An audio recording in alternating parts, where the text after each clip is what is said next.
Subscribe করুন Sony ৮, click করুন bell icon.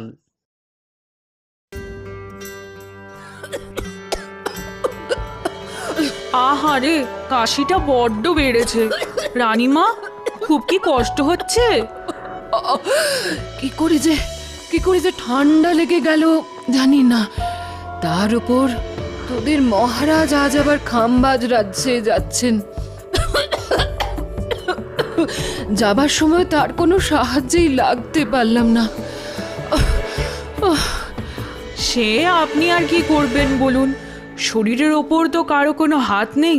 রাজবুদ্ধি মশাইয়ের পাঁচন খাচ্ছেন, দেখবেন ২-১ দিনের মধ্যেই ঠিক সুস্থ হয়ে উঠবেন। সুস্থ হয়ে উঠলেই বাঁচি। এভাবে এভাবে রোগী হয়ে সারা দিন বিছানায় পড়ে থাকা আমায় কি মানায়? কি